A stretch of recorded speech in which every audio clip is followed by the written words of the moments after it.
ბათუმის საკრებულოს წევრებმა მიმდინარე წლის ბიუჯეტში ცვლილებები დაამტკიცეს. ქალაქის მთავარ ფინანსურ დოკუმენტში 13 მილიონი ლარი ნაშთის სახით დარჩა. საკრებულოს თომას რუსუდან აბაშიძე ესწრებოდა და იგი ახლა თემას პირდაპირ ეთერში განაგრძობს. რუსუდან რომელ პროგრამებში შევიდა ცვლილება თუ არის შენთვის ცნობილი?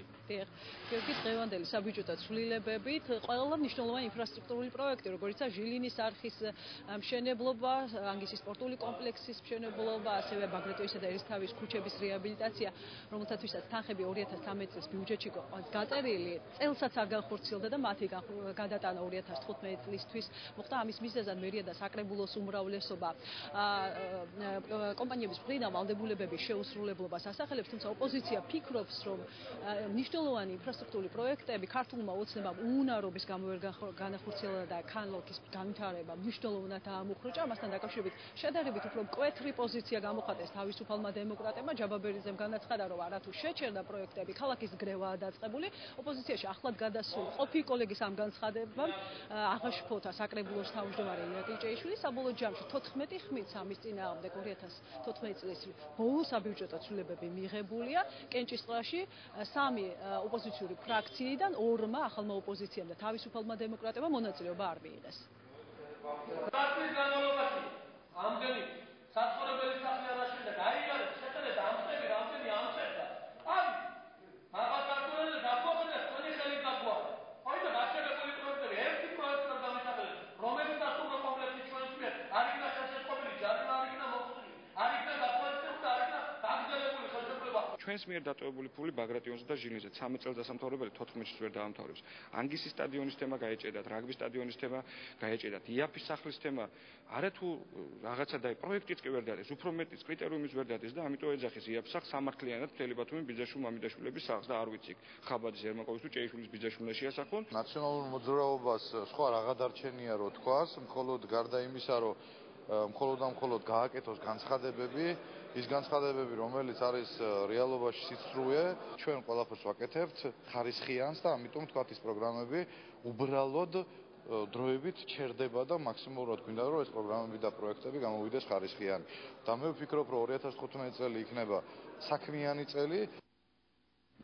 მერიასა და საკრებულოს ოპოზიციას შორის კიდევ ერთი უთანხმოების მიზეზი, ეგრეთ წოდებულ ჭაობის უბანში მესამე ფაზით გათვალისწინებული სამუშაოების დაგვიანება გახდა. უпростоრად დაგვიანების გამო მერია სასოფლო ვალდებულების თანახმად ბიუჯეტი და 12,000 ლარზე მეტი გადაიხადა. მიუხედავად იმისა, რომ საფინანსო საბიუჯეტო კომისიის ხელმძღვანელის განმარტებით ამ სასოფლო ვალდებულების გადახდა მერიას პროექტის დროული დაწყების შემთხვევაში და გაცილებით მეტი წილით ევალებოდა. ეს განმარტება ოპოზიციამ საკმარისად არ შეცვალა და მერია ბიუჯეტის მავნებლობაში დაადანაშაულა. რა თქმა უნდა, როგორც მაგან დააფიქსირა, რომ ეს ჩვენ ზედმეტს არ ვიხდით, მაგის შეცდომა არა, ჩვენ ზედმეტს ვიხდით. ელემენტარული არითმეტიკის დასვა ყველამ კარგად ვიცით, ხო, ახლა ძალიან მარტივი თემაა. ფულს, რომელსაც ვითვისებთ, რაღაცა პროცენტს ვიხდით და ამ ფულს ხო ბოლოს და ბოლოს ავითვისებთ, ის პროცენტი ხო მაინც გადასახდელი გვექნება და რაც ვერ ავითვისეთ, ისიც კიდევ გადასახდელი გვაქვს. ეხლა ვანაძის ფილოსოფია არ ვიცი. არანაირად არ ხდება მეტი თანხების გადახდა, პირიქით სახსრების აუთვისებელ ნაწილზე, ანუ პროცენტი არის გაცილებით დაბალი.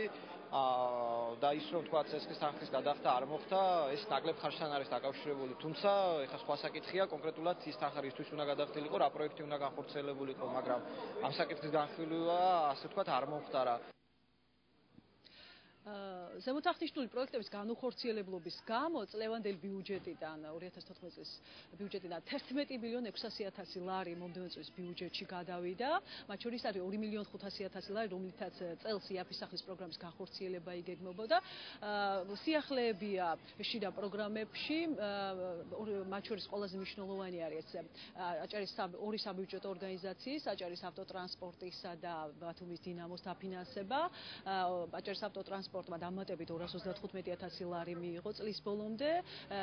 დინამო ბათუმი კი დამატებით 125,000 ლარს დახარჯავს.